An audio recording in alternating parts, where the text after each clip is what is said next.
integrante de la Comisión Permanente de la Asamblea Nacional que trabajará por la niñez y la adolescencia. Magíster, qué gusto que nos acompañe. Buenos días y bienvenida. ¿Qué tal, Luisa? Un gusto saludarlos. Gracias por la invitación. Bueno, aprovechando que estaba de visita acá en Guayaquil, se dio la posibilidad de estar aquí en vivo, así que... Enhorabuena, es usted bienvenida. Vamos a comenzar con lo medular, y es que aquello que ha hecho noticia este fin de semana es el envío por parte del Ejecutivo de un proyecto de ley económico urgente que tendría dos componentes, en lo económico y también en lo penal. Según la parte medular o esencia de este proyecto, en lo que he leído a grandes rasgos, buscaría, por un lado, obtener más recursos que permitan fortalecer a la Policía Nacional y a las Fuerzas Armadas en el combate contra la delincuencia organizada para, de alguna manera, disminuir los altos índices de violencia. Y por otro lado, también hay ajustes en lo legal. Doctora, ¿cuáles son sus impresiones respecto de esta propuesta del Ejecutivo, como Paola Cabezas, integrante de la Revolución Ciudadana? Voy a partir de algo que usted ha dicho. El proyecto tiene dos componentes. Recaudación, dice, a través, no sé si recaudación, porque mirándolo no hay posibilidades que sea un proyecto recaudatorio, y eso ya rompe el principal principio de este proyecto de ley. No cumple con la unidad de materia. No puedes mezclar lo económico con lo penal, y eso lo dice la Ley Orgánica de la Función Legislativa. Ese ya sería el primer elemento por el cual el proyecto no debería ser aprobado.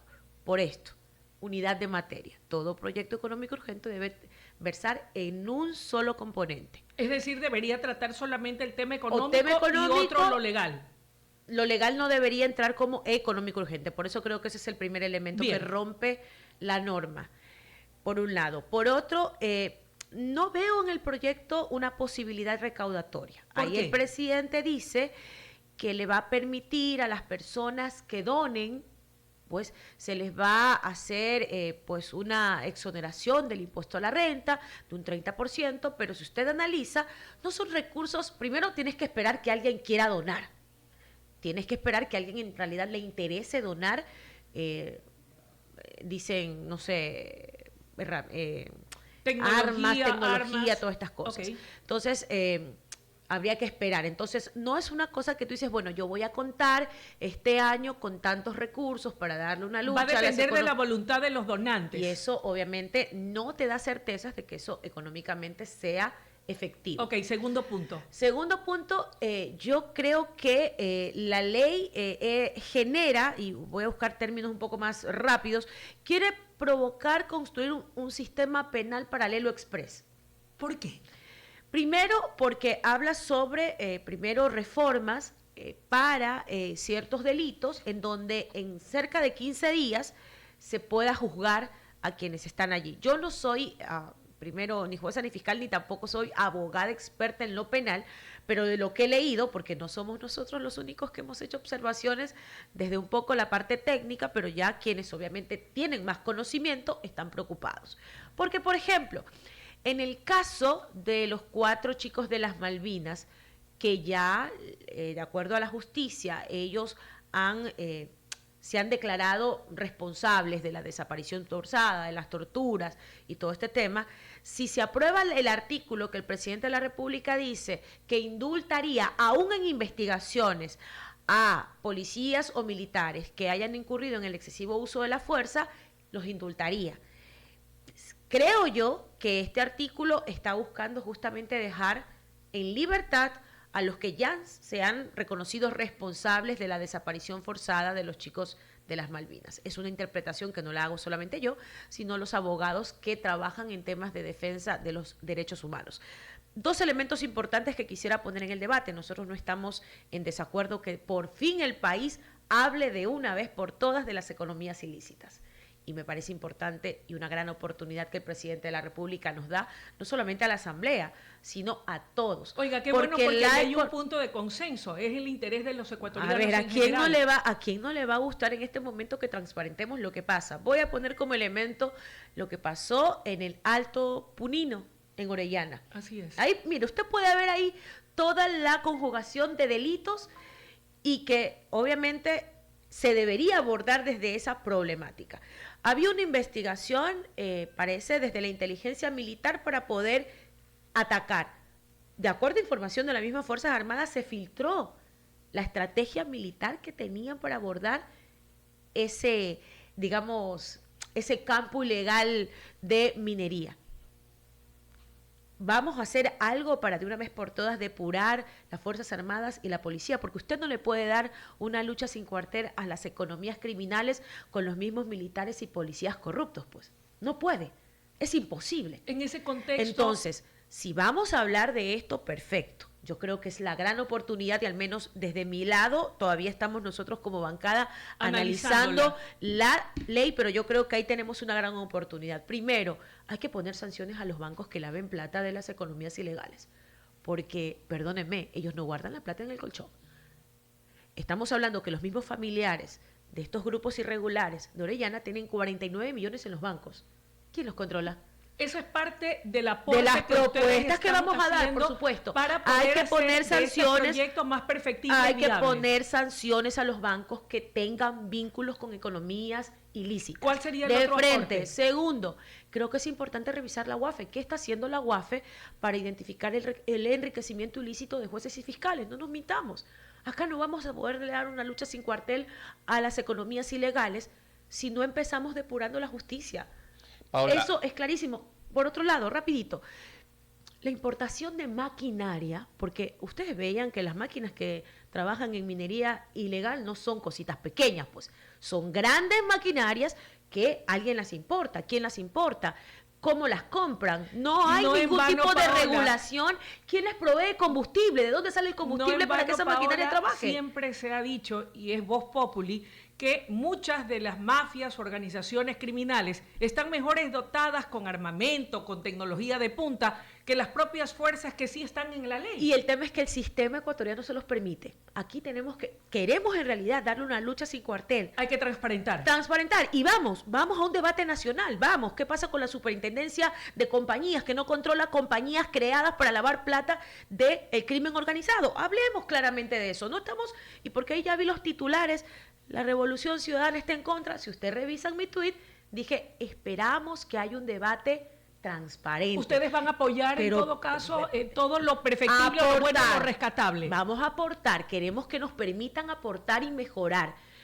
Si el proyecto va como va, como económico urgente, va a ser imposible tratarlo porque el presidente de la República en realidad eso no es recaudatorio, no revisa impuestos, no tiene nada que ver con el tema económico. Esto tiene otros elementos y yo creo que si queremos en realidad darle un debate amplio al país para que discutamos sobre economías ilegales, vamos, pero con responsabilidad y poniendo sanciones, identificando dónde está la plata, dónde están los responsables y cómo el Estado, a través de su mismo sistema, está permitiendo que esto se perpetúe.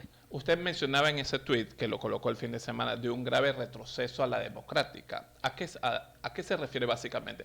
Pese a que en este preciso momento dice que sí están de acuerdo, pero hay que hacer ciertas modificaciones. No estoy diciendo, o sea, estoy explicando que el proyecto, tal cual como está, no cumple unidad de materia, no es un proyecto económico urgente, les estoy explicando y graficando que allí no hay nada de económico. Consecuentemente, desde el punto de vista suyo de la RC5 y reto, no podría calificar porque no tendría los elementos para poder. Bueno, cuentan con el CAL, entonces ahí no, ahí ya más allá de lo que yo pueda decir ahora, tienen hoy por hoy el control absoluto del Consejo de la Administración Legislativa y seguramente pasa. Y con ese escenario, ¿cuál es el camino que tiene en estos momentos RC5 y Reto? Son la oposición. Si usted me dice que tienen prácticamente cooptado las instancias más importantes de la Asamblea, ¿qué papel va a jugar la oposición? Bueno, el papel que estamos cumpliendo. Mire, hay una equivocación en ocasiones sobre el rol de la oposición dentro de la Asamblea. Este es mi segundo periodo, Luisa. Entonces, si hay algo que me caracteriza, y como usted me escucha aquí, yo no estoy cerrando a la banda la posibilidad de que ampliemos este debate a nivel nacional, porque las economías ilícitas nos perjudican a todos. Así es, las economías ilícitas, y mire, si llegamos al punto de tratar estos temas que yo creo que son fundamentales, hay que revisar en realidad qué va a pasar porque las extorsiones seguramente se incrementan. Las economías ilícitas se mueven a través de todo esto. Entonces, yo creo que hay que entender lo que está sucediendo en el país para poderlo abordar de una manera integral. Yo no estoy diciendo que no se debata, se necesita debatir, y qué bien que el presidente de la República le haya puesto el dedo a la llaga, pero creo que desde la visión que tiene el Ejecutivo no son pañitos de agua tibia. Porque que alguien diga, bueno, yo quiero que se me perdone tanto el impuesto a la renta y voy a dotar por ahí unas pistolitas y unos chalequitos y tal cosa, no va a resolver el problema, porque el problema es grave. Grave porque las economías ilícitas han permeado a la justicia, jueces y fiscales están vinculados, porque las economías ilícitas han permeado a nuestras instituciones de seguridad como las Fuerzas Armadas y la policía. Ustedes mismos han tratado el tema del Alto Punina y eso pasó, ¿por qué? Porque se filtró la información militar sobre justamente la intervención que iban a tener en el lugar, porque los mismos familiares de quienes están vinculados en eso tienen 49 millones en los bancos, porque no hay control de la plata que sale de las economías ilícitas. Entonces, con estas propuestas, eso es parche, es agüita tibia. Entonces, ya que el presidente tocó este tema, yo creo que 30 días es muy poco, hay que hacer reformas estructurales, hay que poner sanciones a los bancos, basta, porque la plata está lavándose en los bancos. Las economías ilícitas tienen carta abierta para hacer en este país Paola, lo que les da la gana. Y si no los abordamos en su integralidad, insisto, esto va a ser un parchecito de agua tibia que no va a resolver la integralidad del problema. asambleísta Cabezas, dentro de estos grupos de delincuencia organizada y de estas mafias, lamentablemente, no solo que han permeado a importantes instancias del Estado y de la sociedad en su conjunto, en un hecho que ocurre no solamente en el Ecuador, sino en la región, desafortunadamente, y que hoy por hoy han convertido a nuestro país en uno de los más peligrosos Inseguro del mundo. Y estas mafias organizadas y estos grupos de delincuencia organizada, desafortunadamente, están reclutando desde hace muchísimo tiempo a menores de edad, porque son inimputables ante la ley. Usted es miembro de la Comisión Permanente del Legislativo que deberá trabajar por la niñez y la adolescencia. Y sé que esa ha sido una de sus principales banderas y una de sus principales preocupaciones. Así que asumo que el hecho de estar dentro de esa comisión le vendrá como anillo al dedo, sí, para la verdad, yo lo agradecí trabajar públicamente. por la niñez y por la adolescencia. ¿Cuál es la propuesta de RC5 y de Reto y de Paola Cabezas como integrante de esta comisión, que creo que es muy importante, porque son muchos los menores de edad que han sido reclutados y que pierden la vida, que son utilizados por estas mafias como carne de cañón para ellos seguir haciendo de las suyas, y que los menores sean los que pongan la vida en medio de tantas muertes violentas? Yo hacía una analogía, y perdón para responder. ¿Cómo no? Yo creo que los buenos futbolistas, más allá que se preparen para jugar de delanteros, de defensas, mediocampistas o hacer goles, un buen futbolista se adapta, y lo quiero decir con toda humildad. La verdad, la comisión a la que nos enviaron, que muchos están diciendo que es congeladora, es más, es muy preocupante porque debieron haber enviado legisladores del gobierno para demostrar que tienen en realidad interés de poder generar una política pública clara a nuestras infancias. Usted ha hablado de una arista, pero estamos hablando que hoy por hoy nuestras infancias en todos los espacios se encuentran perjudicados, y en eso hay que hacer fuerza común desde la Asamblea, pero también desde el Ejecutivo, para que muestre interés en realidad en una política pública integral para abordar el tema, por ejemplo, lo que está pasando con las vacunas. El tema de salud pública es esquivo para las infancias empobrecidas de este país. La educación, hoy por hoy los chicos en muchas partes de la costa no van a poder ingresar. Desnutrición infantil, embarazo en adolescentes, porque salud justamente mental. La infraestructura educativa está en muy malas condiciones. Se han incrementado los casos también de abusos sexuales contra niños, niñas y adolescentes en establecimientos educativos. ¿Qué quiero decir con esto? Que muchos de los temas que trataremos dentro de nuestra comisión necesitan ser articulados con el Ejecutivo. Cuente con ello, cuenten con eso. Yo en realidad tengo un compromiso muy personal con las infancias. Yo, si bien no soy madre, seguramente no seré madre, pero soy tía de 7 sobrinos, todos ellos negros, y me preocupa cómo en este país se criminaliza, se estigmatiza y se racializa y se discrimina a las infancias empobrecidas. Y por eso es uno de mis principales compromisos desde la comisión, en el cual aportaremos técnicamente. ¿Qué se puede hacer por ellos? Ha dicho algo muy importante. Primero, hay una preocupación porque el COPINA, pueden haber muchas críticas al COPINA. Yo no voy a hablar del tiempo, no, yo voy a hablar de una necesidad que tenía el país de contar con un código integral para la niñez y adolescencia y que desafortunadamente en el periodo que terminó se archivó porque no tuvo los votos del Ejecutivo. ¿Qué hacer entonces ahora? Entonces, necesitamos poder contar con ese código. Desafortunadamente ahí se pierden recursos, porque cuando se archiva una ley, ecuatorianos, quienes nos ven ahora, guayaquileños, es mucha la plata, porque tú le estás pagando a técnicos, le estás pagando a los asesores, le estás pagando...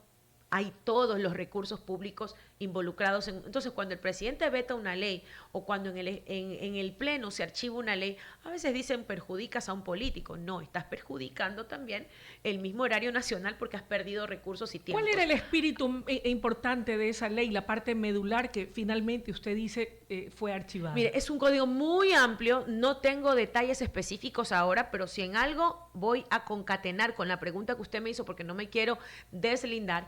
Aquí ha existido, y es más, yo lo vengo alertando desde el gobierno del presidente Guillermo Lasso, cuando en Esmeraldas se estaban reclutando chicos. Y ustedes pueden verificar mis cuentas, yo no borro nada, ahí está la hemeroteca de las cosas, por eso yo no soy incoherente ni hay contradicciones. Desde el gobierno del presidente Moreno y luego Lasso se les venía alertando lo que venía pasando en el país en torno al reclutamiento de chicos por parte del crimen organizado, que estaban siendo preparados para ser sicarios.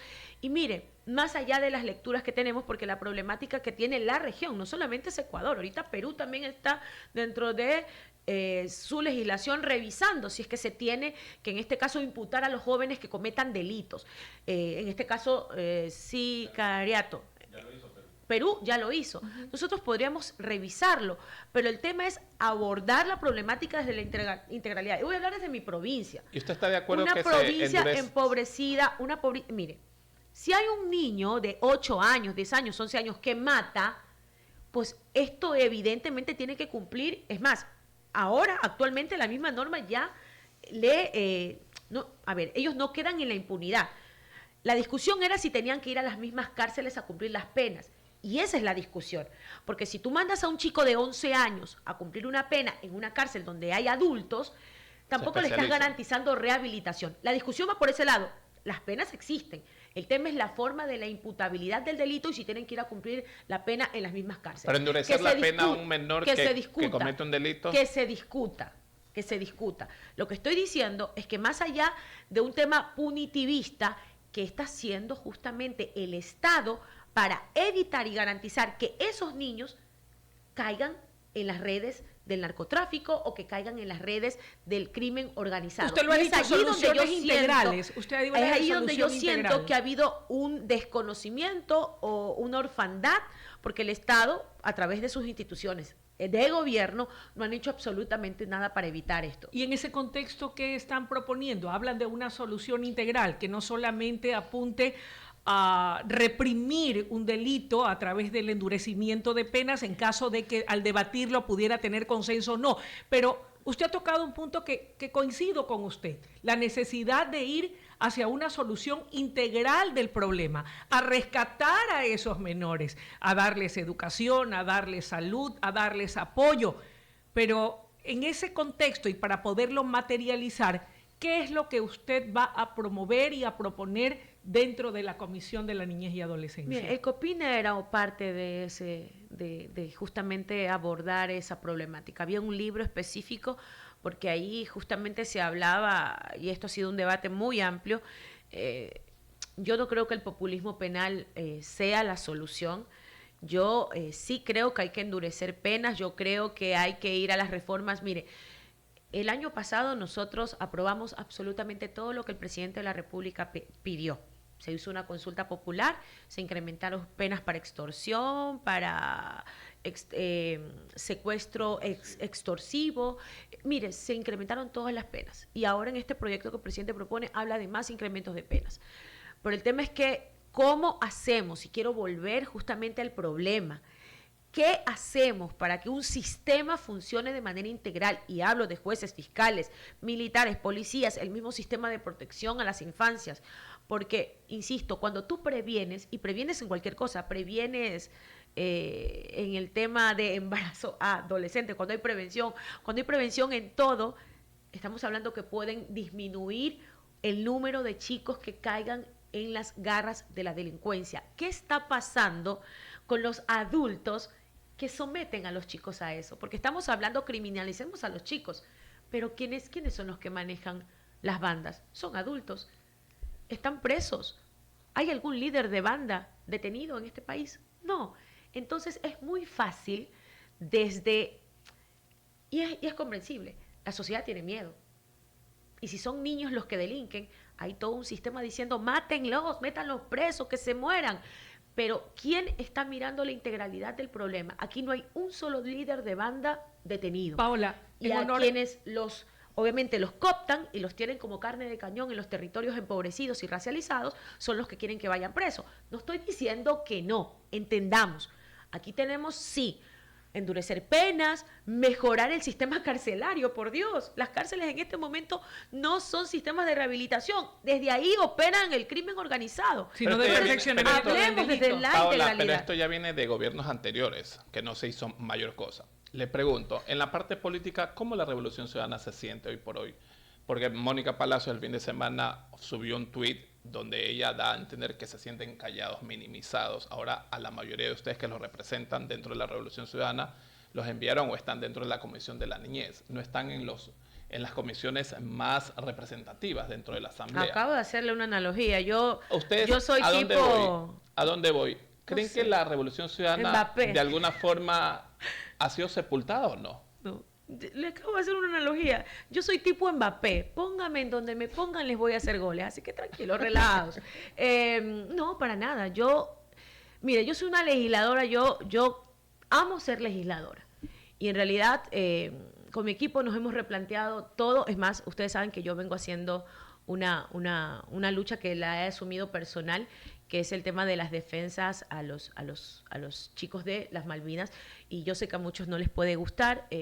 Esto no es un tema, bueno, atraviesa por lo político, porque sí, defender a los militares es una decisión política del gobierno. Y defender la vida de las infancias negras también es una decisión política. Yo espero que no me critiquen ni me sepulten, porque yo creo que cada quien libra sus luchas y tienen que ser respetadas. Entonces, la verdad, yo agradezco, y lo dije antes, agradezco porque creo que desde ahí podemos hacer muchísimo para poder garantizar el futuro de nuestras infancias en el país. Hay muchas lecturas. Mire, yo voy a ser muy pragmática. El poder está para ejercerlo, y yo creo que hay muchos están en este momento haciendo como una analogía. No, cuando estuvieron en el 2013 también se tomaron todo, ahora el presidente ha hecho lo mismo. Yo creo que hay que generar diferencias. En ese tiempo la Revolución Ciudadana, que dicho sea de paso, yo no fui legisladora en esa época, fueron 100 asambleístas. Entonces, de 131. Estamos hablando de cerca del 75% de la legislatura, que hasta por la misma composición y número de asambleístas sería imposible, o sea, pongan suma y resta. Actualmente el presidente de la República o la bancada de gobierno son el 43%, ni siquiera son el 50%. No temen más Para deserciones poder de la llegar, Revolución para Ciudadana, poder Paola. llegar, para poder llegar a cumplir el cometido de tomar algunas comisiones, tuvieron que acercarse a otras bancadas. Entonces, yo creo que, y yo escuché al ministro de Gobierno, y muy cauto, porque me parece muy bien que uno vaya midiendo los escenarios de acuerdo a lo que pasa. Ellos tuvieron muchos inconvenientes para poder lograr los 80 votos que pusieron al presidente de la Asamblea. Han tenido muchas dificultades para lograr conformar el CAL, y seguramente va a ser esta la tónica.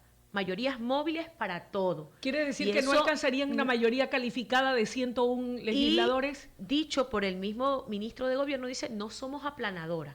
Lo dijo él. Entonces, es bueno que tengan claro el escenario frente al que se enfrentan en este momento, porque no hay que mirar por el hombro y feo a nadie. Nosotros entendemos que ellos hoy tienen el control de la legislatura. Perfecto, eso permitirá primero que ya no digan que la culpa es de la Revolución Ciudadana o que la culpa es de Correa. Ya controlan todo. van a tener la posibilidad de gobernar, y en ese van a tener la posibilidad, Paola, Luisa, con esto concluyo, sí, van a tener la posibilidad de impulsar los proyectos que les permitan a ellos cumplir con sus propuestas de campaña. Nosotros nunca hemos sido una oposición ciega y en ese momento ustedes me están escuchando dando propuestas. La ley tiene problemas, pero no significa que no podamos hacer un debate nacional. Desafortunadamente en 30 días no vas a resolver, imposible. y todos ustedes saben que la ley en 30 días no va a dar la solución Paola, integral. ¿cómo está la Revolución Ciudadana? Se habla que hay un quiebre a la interna. La señora Marcela Guiñaga mencionó que ella es la oveja negra de la Revolución Ciudadana. ¿Qué pasa a la interna? Porque hay que reconocer, han perdido el tercer gobierno, se podría decir, de forma continua, ¿no? ¿Cómo está la Revolución Ciudadana? Si hay ese quiebre, usted a título personal, ¿cómo está con Luisa González? ¿Si hay buena relación? Mire, eso depende de la arista en que se lo vea. Yo no entiendo cómo la segunda fuerza política, yo le decía ese día al presidente de la Asamblea, a quien aprovecho públicamente para desearle todo el éxito del mundo, yo no lo conozco, lo he visto 3 veces en algunos espacios y me parece una persona con buen carácter, al menos dispuesto a dar posibilidades de diálogo. Pero yo le deseo todo el éxito del mundo. Yo le decía en ese día, digo, presidente, mire, usted está sentado ahí, está dejando por fuera la mitad de la Asamblea. Son 4 millones de votos. Entonces, yo creo que si bien ganaron las elecciones, no sé si el mensaje es, yo no voy a gobernar para los 4 millones de electores que votaron a la Revolución De hecho, hicieron Ciudadana. un llamado a la unidad Entonces, nacional, Paola. yo no veo de muy buena forma este revanchismo, les ganamos. No, miren, en política es esto, ustedes tienen el poder, tomaron las decisiones, yo la verdad no me inmuto ante eso, porque eso les va a dar a ellos, en este momento, tienen las herramientas para que ya no digan que la culpa es nuestra. Por otro lado, yo le decía, depende de cómo lo vea. Mire, yo no voy a tomar partido porque más allá de un tema estructural del movimiento son opiniones que tiene tanto el presidente vitalicio de nuestra organización como la compañera prefecta. Yo no creo que nadie deba renunciar, como tampoco creo que Marcela se tenga que ir, porque primero, cuando tú miras hacia atrás, muchos de nosotros venimos justamente ayudando a construir esta organización. Esta organización no nace de la nada, nace de la lucha, sí, de muchos militantes con la orientación de un liderazgo como Rafael Correa, que nadie lo debe desconocer. Él tiene sus opiniones, muchos en ocasiones no estamos de acuerdo con las opiniones, pero hoy por hoy no hay posibilidades. Primero, que nadie renuncie, ni que, al menos se lo digo públicamente, Marcela creo que es un liderazgo importante dentro de nuestra organización. Ojalá se generaran espacios de catarsis para no estar justamente generando estas discusiones que son más internas en un debate público, porque, insisto, si el Partido Social Cristiano sacara todos los cueritos al sol, mire, o si tantos partidos que tienen sus problemas internos sacaran sus cueritos al sol, pero a veces llama más la atención o genera rating hablar de la Revolución Ciudadana. Paola. Nada, todo se subsana en el camino y yo creo que lo importante es que el Ejecutivo reconozca que hay 4 millones de electores que tienen también que ser Paola, reconocidos querida, por el gobierno. Desgraciadamente el tiempo nos queda corto y usted tuvo un pequeño retraso porque el tráfico es terrible a esta hora de la mañana. habrá otra oportunidad. Agradecerle su presencia aquí, el que haya venido a compartirnos para conocer sus ideas, sus propuestas, su forma de ver esta propuesta que ha sido enviada por el Ejecutivo. Entiendo que están dispuestos a brindar su aporte y esta es una manera de responder a aquellos ecuatorianos, que somos la gran mayoría, que anhelamos que en ese poder legislativo pueda prevalecer, más allá de las ideologías, el diálogo y consensos, aunque sean mínimos, por el bienestar de todas las familias ecuatorianas. El país así lo necesita. Esto no es de odios ni de revanchismos. Si ganaron el legislativo, hay que empezar a trabajar. Nosotros estamos prestos a justamente alertar lo que esté mal, pero también a dar soluciones en lo que podamos aportar. Es siempre bienvenida. Esperamos tenerla en una futura oportunidad con más tiempo. Muchísimas gracias. Un lindo día para todos. A usted. Son las 8:42 minutos. Tenemos Vámonos un a una corte. pausa comercial. Ya volvemos, rápido.